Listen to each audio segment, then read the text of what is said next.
नमस्कार दोस्तों, वर्तमान में सत्ताधीन पार्टी का जिक्र होने पर जिन नामों को नज़रअंदाज नहीं किया जा सकता, उस सूची में राजनाथ सिंह का नाम पहले 5वें स्थान पर रखा जा सकता है।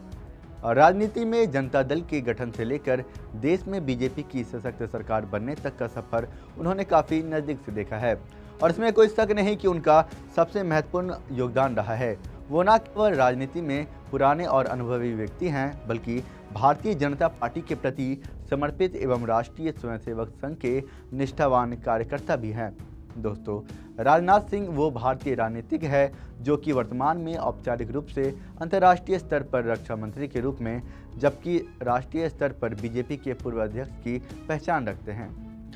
इन्होंने ये दोनों ही पद को काफ़ी अच्छे तरीके से संभाला है, इसलिए जानना जरूर हो जाता है कि इन पदों पर रहते हुए कैसे राजनाथ सिंह ने इनके साथ न्याय किया और कैसे सशक्त विपक्ष के लिए जानी जाने वाली बीजेपी को सत्ता तक पहुंचाने में अपना योगदान दिया। तो आइए आज हम इस वीडियो में राजनाथ सिंह के सफ़र के बारे में बात करते हैं। नमस्कार, मैं हूँ राकेश कुमार और आप देख रहे हैं पंजाब केसरी। दोस्तों, राजनाथ सिंह का जन्म ऐसे राजपूत परिवार में हुआ था जो किसान का कार्य करते थे। इन्होंने अपनी शुरुआती पढ़ाई गांव से ही पूरी की थी। इसके बाद उच्च शिक्षा के लिए वो गोरखपुर आ गए, जहां गोरखपुर यूनिवर्सिटी से उन्होंने फिजिक्स में मास्टर की डिग्री ली। इसके अलावा जब वे 13 वर्ष के हुए थे तब वे राष्ट्रीय स्वयंसेवक के संघ से जुड़ गए थे और समय के साथ ये जुड़ाव कम नहीं हुआ। यहाँ तक कि मिर्ज़ापुर कॉलेज में पढ़ाते हुए भी वो संघ के सक्रिय कार्यकर्ता थे। इसके अलावा वे युवा वर्ग में गणमान्य के पद पर थे। इसके बाद वे केबी पोस्ट ग्रेजुएट कॉलेज मिर्ज़ापुर में फिजिक्स के लेक्चरर के तौर पर पढ़ाया। तो चलिए दोस्तों, अब हम आपको राजनाथ सिंह के राजनीतिक सफर के बारे में बताते हैं।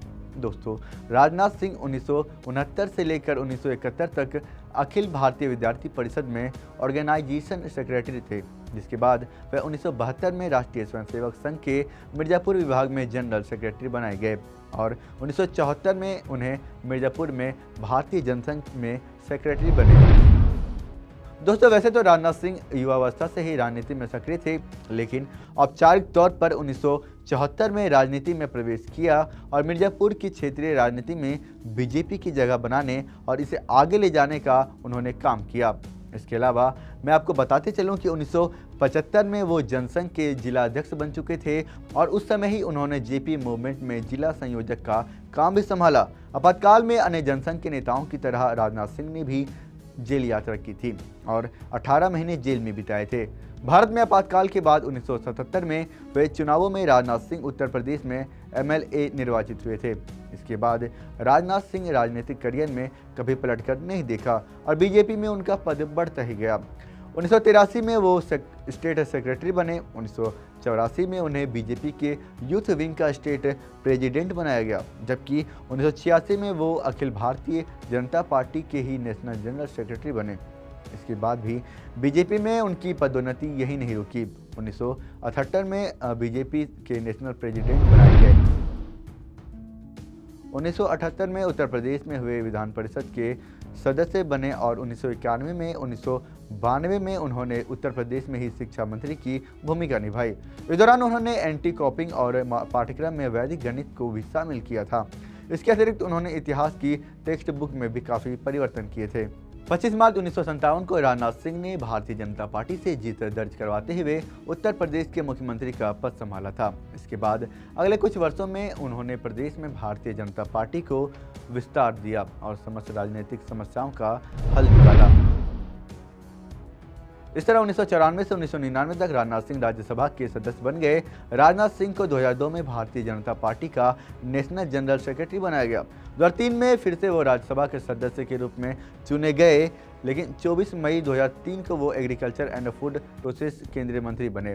उन्होंने किसान कॉल सेंटर और फार्म इनकम इंश्योरेंस जैसे कुछ प्रोजेक्ट्स भी शुरू किए। जुलाई 2004 में राजनाथ सिंह को वापस पार्टी का नेशनल जनरल सेक्रेटरी बनाया गया और इस पद पर रहते हुए उन्हें 2 राज्य छत्तीसगढ़ और झारखंड की जिम्मेदारी सौंपी गई और उनकी अतुलनीय योग्यता एवं कूटनीति ने पार्टी को दोनों राज्यों में जीत दिलवाई। वहीं दोस्तों, 31 दिसंबर 2005 को राजनाथ सिंह को भारतीय जनता पार्टी का अध्यक्ष बनाया गया और इस कार्यकाल में उन्होंने देश के कोने कोने तक पार्टी की पहुंच बनाई। वो भारत सुरक्षा यात्रा का हिस्सा भी रहे और उन्होंने सभी राज्यों का दौरा किया। इस दौरान उन्होंने राष्ट्र की आंतरिक सुरक्षा के मुद्दे को उठाया और देश में बढ़ती आतंकवाद गतिविधियों की तरफ ध्यान दिलाया।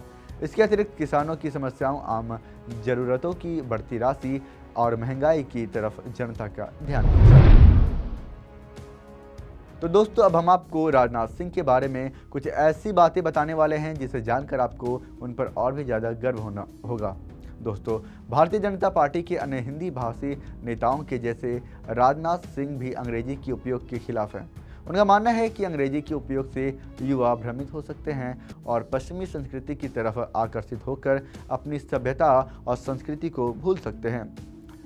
इसके अलावा दोस्तों, मैं आपको बता दूं कि राजनाथ सिंह की प्रति माह की तनख्वाह 1.40 लाख रुपए है और नेट वर्थ की अगर मैं बात करूं तो वो है 2.51 करोड़ रुपए। राजनाथ सिंह ने 2017 में अपने एक माह का वेतन आतंकवादियों से लड़ते हुए शहीद हुए जवानों के परिवारों को दिया था, जिसके बाद सोशल मीडिया पर इसके लिए एक मुहिम भी चलाई गई। तो दोस्तों, कैसी लगी यह तमाम जानकारी हमें कमेंट करके जरूर बताएं और फिलहाल के लिए मुझे दीजिए इजाज़त। देखते रहिए पंजाब केसरी। धन्यवाद।